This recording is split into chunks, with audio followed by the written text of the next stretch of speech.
Okay, our next session is Operational Innovation and Excellence in the Cloud. Please welcome Cormac Walsh, who's Global Head of Industry for Aerospace at Nordcloud. Thank you. Thanks.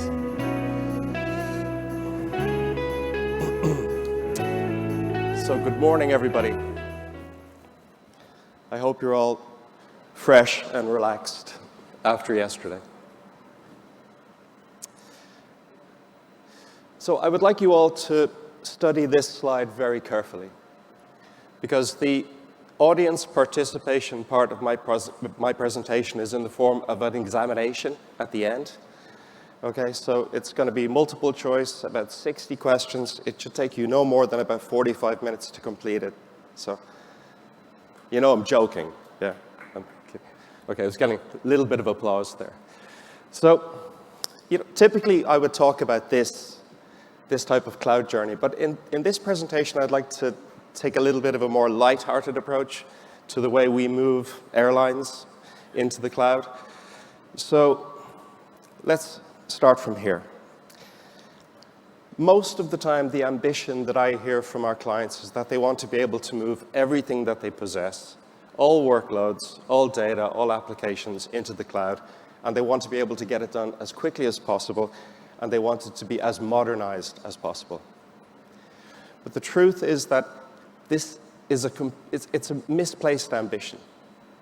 That if you want to be successful in your journey into cloud, it's important to do it in the simplest way possible. The simplest way also happens to be the fastest and the most cost-effective. It's not going to be the most cloud native, but that's fine. The initial endeavor, the initial ambition should just be to get yourself into having a cloud footprint, okay? But from there, people very rightly ask, what about the boilerplate expectations to starting your cloud journey? The most well understood of these benefits is the financial aspect. So the ability to move from CapEx to OpEx. This is extremely attractive for the aviation industry. So this has to be in place in the form of a robust FinOps practice. Additionally, security. When implemented correctly with the shared responsibility model, cloud security is unmatched. Your on-prem posture will never match the security capabilities within cloud. And then additionally, you want to be able to attract the right and new talent to work on your applications, but also you want to retain the right talent in your existing staffing footprint. So you're not going to do that with legacy infrastructure and legacy applications, but you will be able to do it when you do have certain aspects of shiny, new technology.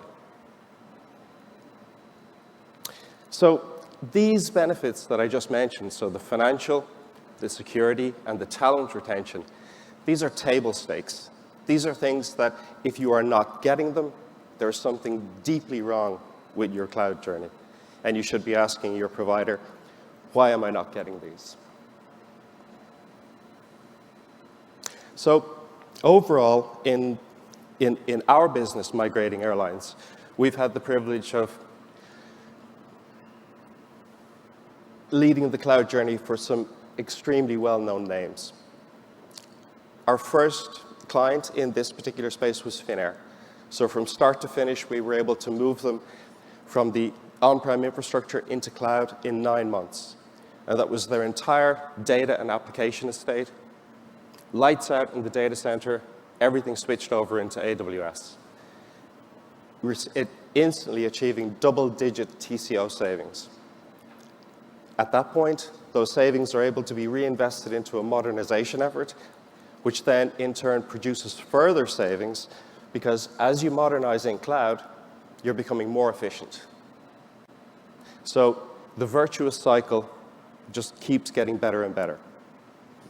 Also, we've been lucky enough to be involved in Delta's cloud migration, which is one of the largest projects in the AWS space, for sure.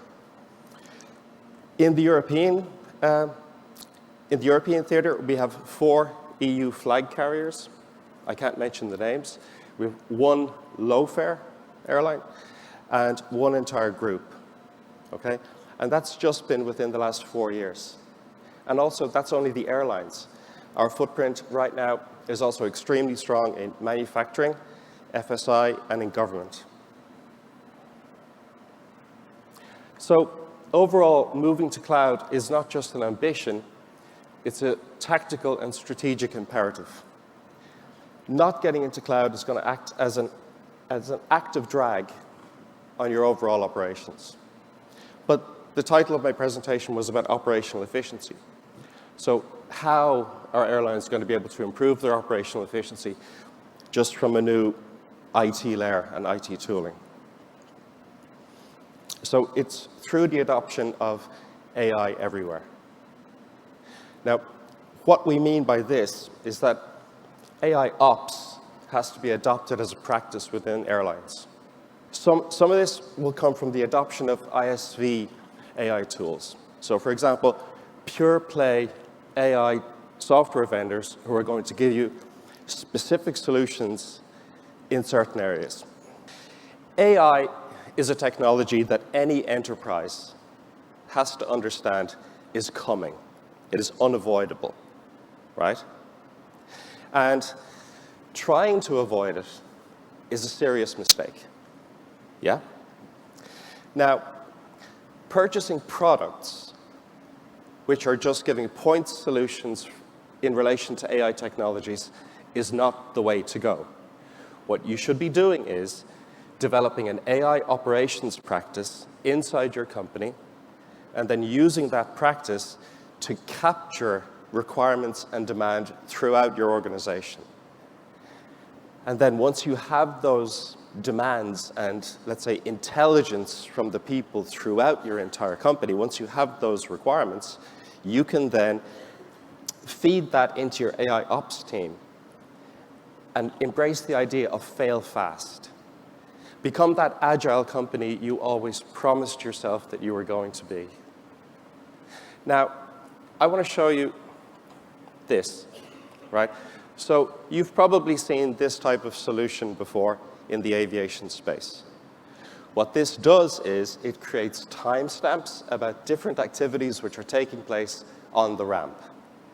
Now, from here, you can seriously drive the overall turnaround time process of your operations. So that's pretty clear, yeah? Now, there are products and ready-made solutions which do this. However, this particular intervention here was coded in 3 days by 2 developers on AWS inside a client of mine. Okay? So they're able to test this idea and see how does it apply to their operations. If it looks like it's going to produce results, then great, take it a little bit further. If it doesn't, scrap it, start again. It's only been 2 days. But the real important thing is that the organization itself, let's say the culture inside the airline, has been improved because the gate agents have been listened to. Somebody has been asking about, what is it that you're doing that, could be improved? We have this toolkit behind us here inside AWS. How can we push this to make your operations better and your daily life just that little bit easier? So driving towards the idea of AI ops in cloud should be the goal of absolutely every single airline. And in this, we can see that it improves the employer branding, so the attractiveness of your organization. It improves staff retention. Your IT department is going to get much closer to business. It's going to be much more receptive to the idea of providing services and responding to requests on an extremely short timeline. So it is truly the idea of IT 2.0. So back to the examination. So do you remember this slide from earlier? Yeah? Or is that a no? Yeah. I'll just go to my last slide. This is me.